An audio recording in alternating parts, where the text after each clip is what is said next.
Andiyan na si Lola Paseng. Good morning. Pagod. Pagod ako magkarga, oh.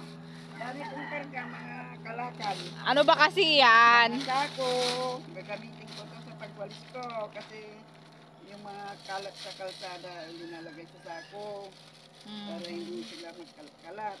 Ay. Kaya mga plastic bottle. Ito guys, napulot ko.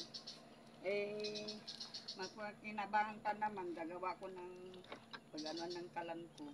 Ayan, guys. Ay, good. Kaya ito, oh, sakto. Tatlong yero na to. Buti hindi siya mabigat. Hindi naman mabigat kasi mga plastic lang, sako. Ay, di. Lalapasing pag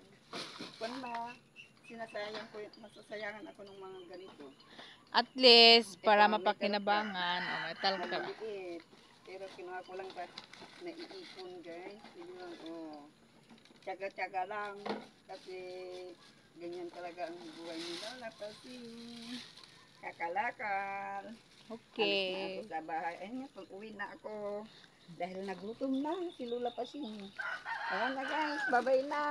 Bye. See you again. Don't forget my YouTube. Subscribe. Bye-bye.